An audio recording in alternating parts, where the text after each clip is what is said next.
Hey, for those of you who are planning to do an upgrade on your LS1, whether if it's Trans Am or Camaro, I'm doing the intake SLP.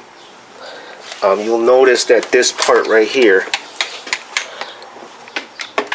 goes right there, right? You move this out of the way. Alright, this goes right over the radiator and the front end. So again, let me back off here so you see. Alright, you'll notice when you take the existing cover, which is this one right here, you will notice that there's going to be a restriction of this plastic piece right here, right? What's the purpose of having that ram air type of upgrade if you can't get any air to what you're trying to add on, right?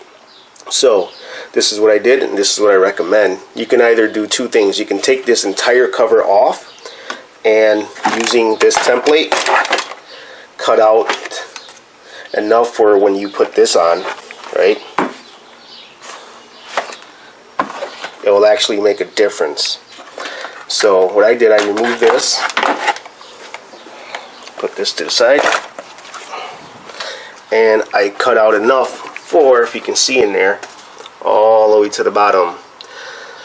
Right, it'll get that direct air feeling. The problem is, if I was to remove this entire plate, just remember this is an electric fan setup. This is not a wheel and water pump pulley and that clutch type of fan. This is a electric fan. So I am going to want some dissipation on here on the fan blowing against the radiator to keep everything cool, whether if it's the AC or the motor.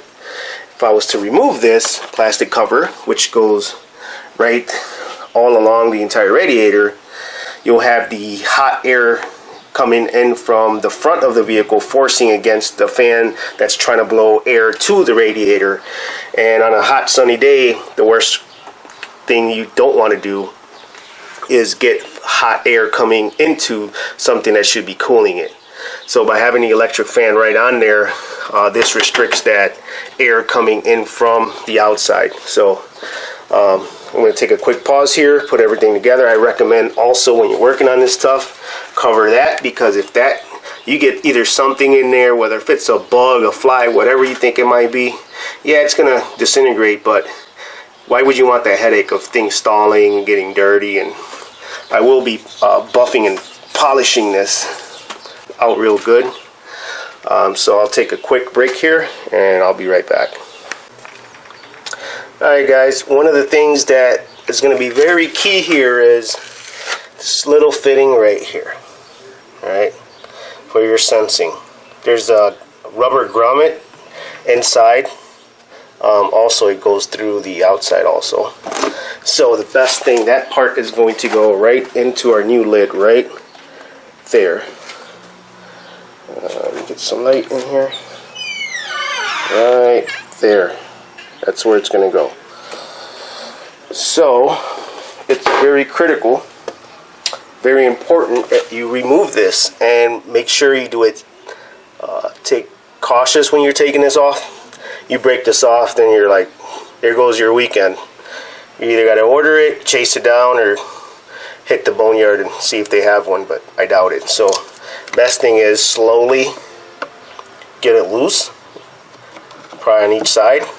Once you start seeing a nice open area right there, take something, doesn't have to be like this. If you're unexperienced, do not use this right here, because you can crack it easily. So what you want to do is kind of like get in between and wiggle it up and wiggle it out. Alright guys, I'm ready to put this in right now. So this is that other cover that goes right on top of this existing cover right here.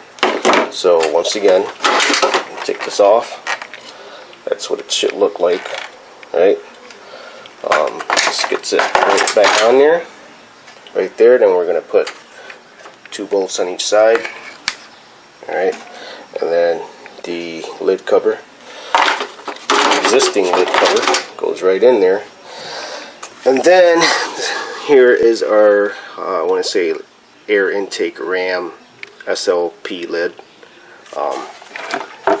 For those of you who haven't gotten to this part yet, once you remove this from your existing cover, you will have some trouble getting this in the new cover. So I suggest take a heat gun in a low setting and slowly start warming up the edge here.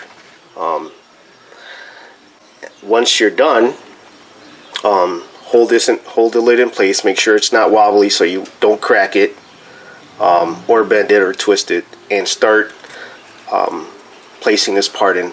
Try to go in exactly how you're going to sit it in. This way, when the plastic cover starts shrinking, you don't have to struggle churning this part around, and possibility of you breaking that important piece right there. You don't want to break that. Believe me, you don't.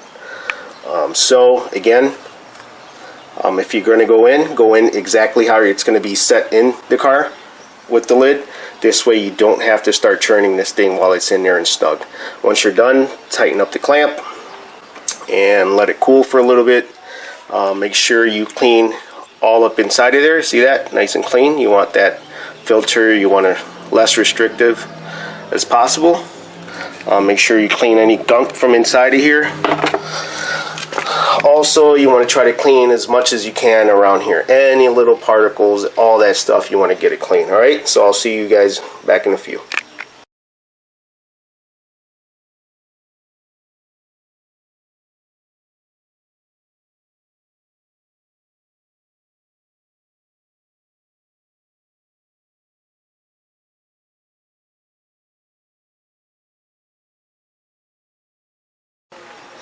Alright, finishing touches. A few things here. Once you start getting everything ready to be put in, put the filter inside of here. Make sure it goes from this side in first. You're going to see 1, 2, 3, 4. So it goes in, then down, then you put the 2 clips on, and then you start hooking up your connections. Make sure you put the connections in. Make sure they're clipped in. CFM right here for your sensing. Make sure this is tight. Make sure this is also tight on here. Make sure it's all the way in. It's all the way in back. And that should be it for that. And let me go grab the keys. I should have had them on me so we can start this bad boy.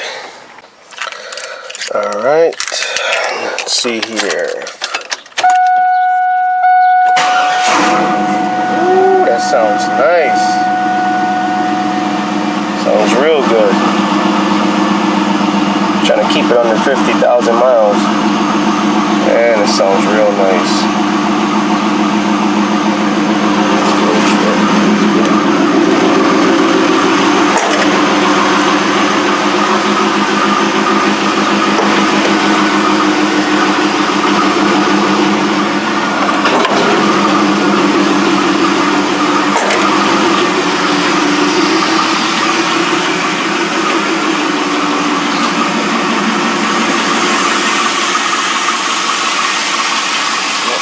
Go.